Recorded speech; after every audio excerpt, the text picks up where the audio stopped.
Hello dear my students, welcome to our channel.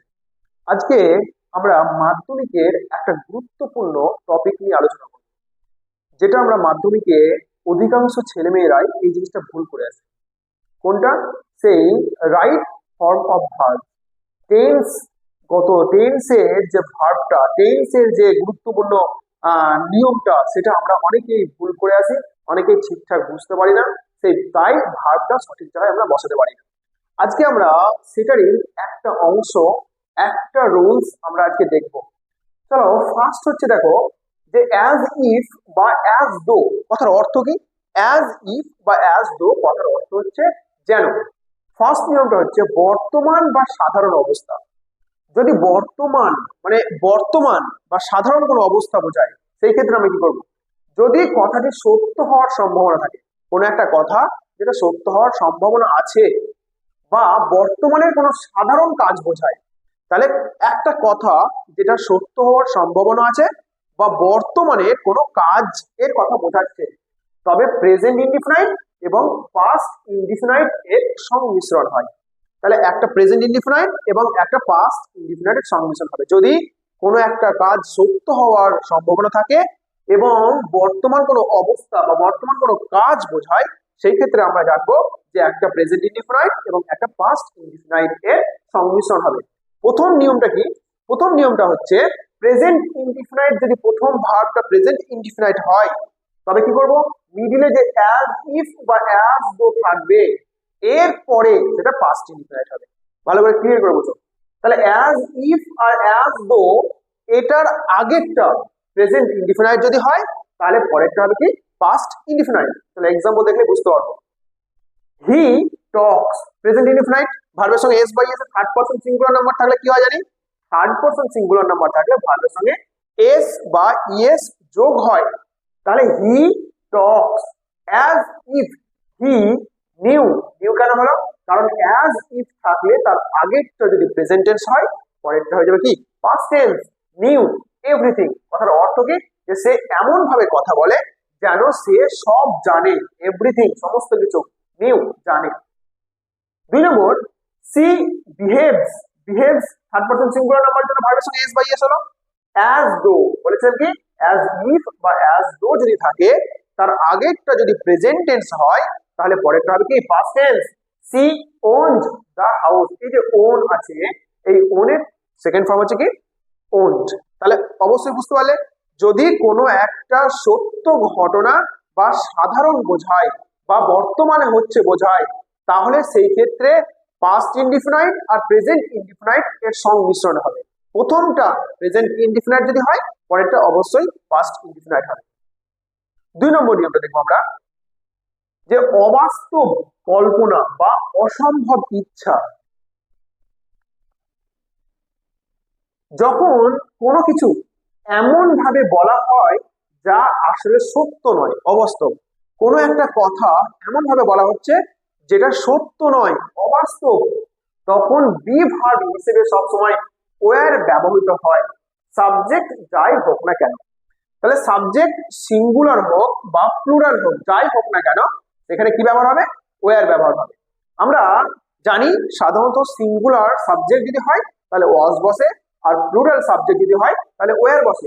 কিন্তু এইখানে যে কোনো কিছু এমন ভাবে বলা হয় যেটা সত্যি নয়, অবাস্তব, তখন বি ভার্ব হিসেবে ওয়্যার হয়।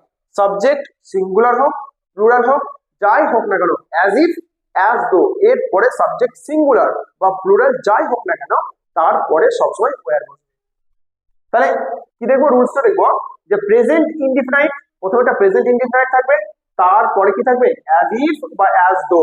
এরপরে এই যে সাবজেক্টটা আছে, এই সাবজেক্টটা সিঙ্গুলার হোক, প্লুরাল হোক, যাই হোক না কেন, আমরা এখানে সবসময় কি করব?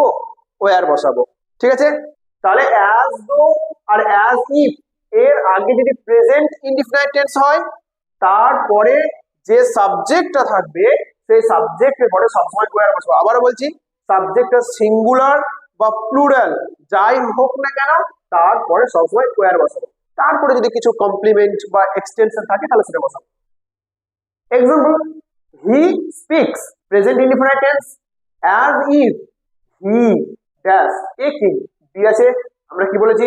যে যদি অ্যাজ ইফ এর আগে প্রেজেন্ট ইনডিফিনাইট হয় আর সেটা বি ভার্ব হয় তাহলে কি বসাবো, ওয়্যার বসাবো।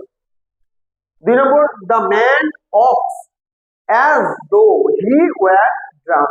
তাহলে অ্যাজ দো এর আগে কি আছে, অক্স প্রেজেন্ট ইনডিফিনাইট আছে, কি ভার্ব, বি ভার্ব বসাতে বলেছে, কি বসাবো, ওয়্যার। তাহলে যদি প্রেজেন্ট ইনডিফিনাইট টেন্স হয়, প্রেজেন্ট ইনডিফিনাইট টেন্স থাকে প্রথমটা এবং পরেরটা যদি বি ভার্ব বসাতে বলে তাহলে সেখানে কি বসাবো, ওয়্যার বসাবো। সাবজেক্ট সিঙ্গুলার প্লুরাল যাই হোক না কেন আমরা বি ভার্ব হিসেবে কি বসাবো, ওয়্যার বসাবো। চলো 3 নম্বর নিয়ম, যদি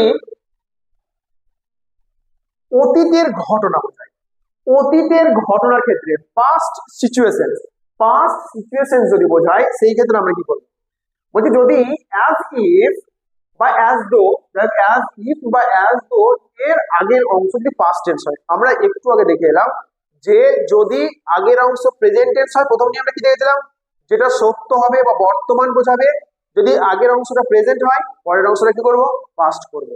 তারপরে কি দেখলাম, যদি আগের অংশটা প্রেজেন্ট টেন্স হয় এবং বি ভার্ব বসাতে বলে তাহলে বসাবো ওয়্যার। এইবার বলেছে যদি আগের অংশটা মানে অ্যাজ ইফ বা অ্যাজ দো আগের অংশটা যদি পাস্ট ইনডিফিনাইট হয় তাহলে কি করব, যদি পাস্ট ইনডিফিনাইট টেন্সে থাকে তবে পরের অংশটি পাস্ট পারফেক্ট টেন্স হবে। কি হবে, পাস্ট পারফেক্ট টেন্স হবে।